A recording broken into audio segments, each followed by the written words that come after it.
À tous de DDO, attention pour le décompte final.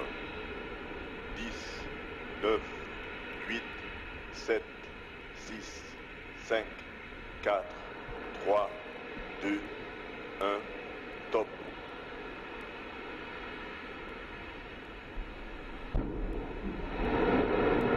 Allumage Vulcain.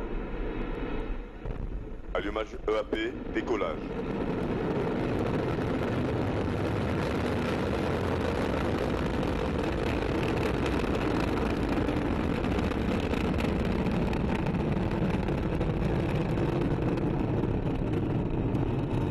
Tous les paramètres bord sont normaux.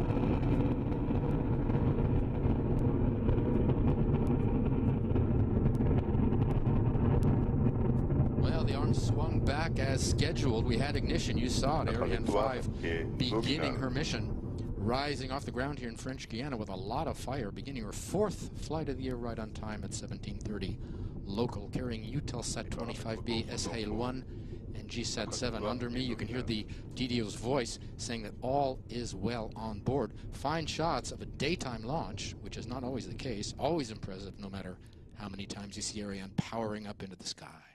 A launch is something quite sensational to witness.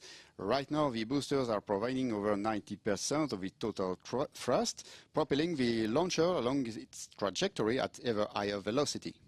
Weight at liftoff over 770 tons, which is a lot. She's burning 5 tons of fuel per second, which is also a lot. 2.5 tons in each booster, if you can imagine. And the core stage, the central stage, burning another 300 kilos of fuel every second. Ariane 5 is now following the flight program in the onboard computer, which gives all the commands, including stage separations. We're in the first of 4 flight phases. The first 3 are powered, and the last is not. We'll be describing each in turn. You can follow Ariane as she heads east across the Atlantic. Right now, in the first flight phase, the Vulcan engine and the 2 boosters are burning. The boosters will burn each their 240 tons of propellant in just under 2.5 minutes. And they have the first we get rid of. You will hear the DDO call out that milestone. In just about 10 seconds. We're heading east, as we said, out over the ocean. The decision to build the French Guiana base here was made in '64 when France wanted a new base, in part for its opening on the water to allow for launches over uninhabited areas. And there you see the boosters. They're the 2 lights on either side. They have been separated, and the light in the middle is the main stage continuing to burn. That's what it looks like up there with the onboard camera. There's another booster which is out of camera range. The onboard computer detects the drop in fuel and separates them. Is that right? As they had no more propellant to burn, the thrust decreased, and the onboard computer detected the drop in acceleration, and therefore it decided to separate them. Fine shots. As we mentioned, the sky is so clear. You could see the first stage continuing to burn. Give us a look at the on the upper left, on the lower left of the screen. You have a cursor crawling up there, and then you have some numbers.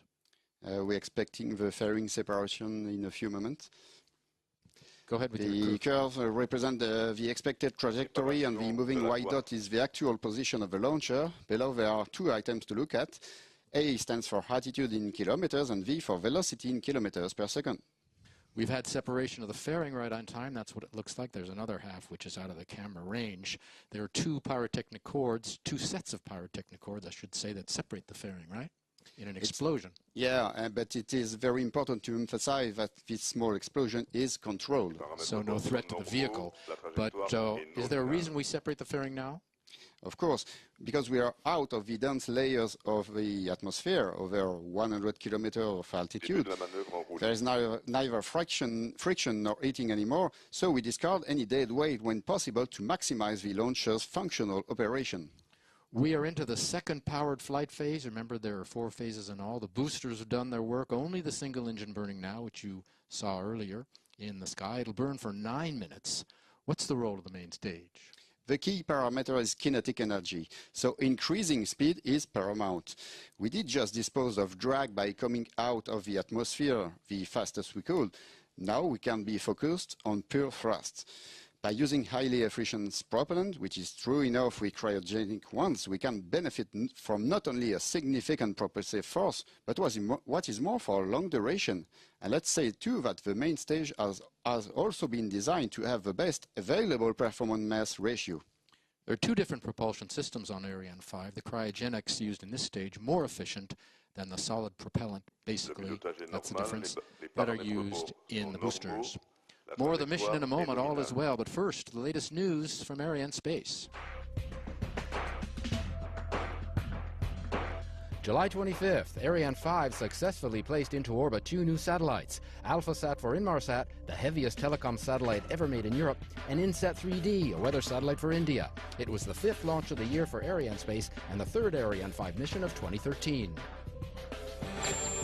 The next Soyuz mission is set for September 30. It will put into orbit the next 4 satellites in the O3b constellation. The first 4 were launched on the Soyuz from the CSG on June 25th. And the following Soyuz flight is slated for later this fall. It will launch Gaia, which will map the stars in the Milky Way galaxy. Gaia arrived here in French Guiana on August 23rd and began preparations for her mission. And closing out the year in December, the final Ariane 5 mission will put another pair of telecom satellites into orbit, Astra 5B for Luxembourg's SES group and Amazonas for A for Spain. Ariane Space's Stéphane Israël went to India on one of his very first visits abroad as chairman and CEO. On the trip, he took a close-up look at the Indian Space Research Organization facilities in Bangalore. He also met with Dr. Radhakrishnan, chairman of ISRO. Ariane Space remains the market leader. Over now to Jacques Breton for a recap of our commercial activities and a look into the future. This evening's launch illustrates the commercial success enjoyed by Ariane Space in Europe and in France, with customers such as Eutelsat, but also on the export market with loyal customers such as ISRO in India. There again, we have ambitious newcomers on the telecoms market, such as Eutelsat in Qatar. Ariane Space has over 4 billion euros worth of contracts today, mainly on the export market, 90%, with some 80 customers throughout the world on all 5 continents, whether we're talking about private operators or government organizations. This year, Ariane Space has already signed the equivalent of some 700 million euros worth of contracts. Next week, there'll be a further announcement made at the Euroconsult conference in Paris, and with that, we should go beyond the 1 billion euro level for contracts, still respecting the 90% level for the export market. So see you next week in Paris at the Euroconsult conference, and you will hear more. All is functioning normally on board. We're about to be picked up by our first downrange tracking station over the border in Brazil, a town called Natal. All of Ariane's trajectory has been designed to be followed from the ground. DDO is saying that we're being picked up by Natal now. The launcher is sending radar and telemetry back, and a network of stations are keeping watch. Now, as a data analyst, you know all about telemetry. What is it? This is the complete launch vehicle data. Information on 1,500 parameters is being collected and transmitted back to the ground stations. What kind of parameters are you talking about? Indicators of Ariane's health and performance in flights, coming from pressure, shock or temperature sensors, but also from accelerometers. And they record all her functions? Everything for the flight. So we, well, that is you, analyze some of this data in real time and other data, I imagine, after the flight, and you do that in your office at Galileo, which is near here to Jupiter. The quick look telemetry display allows us to check a few main parameters concerning propulsion, piloting and trajectory, but we also provide the customers immediate information about spacecraft orbital diagnosis when separation occurs, and the complete post-launch analysis is performed about 1 week after the launch. There you have right on time the separation of the lower stage. The onboard computer orders its extinction and its separation. You can see what that looks like. And then it orders the ignition of the upper stage, all in about 11 seconds. We are now into the third and final powered flight phase, a 16-minute burn for the upper stage. However, its roll don't stop after cutoff, since it will also give the required orientations for the spacecraft, but we will give you further explanations later.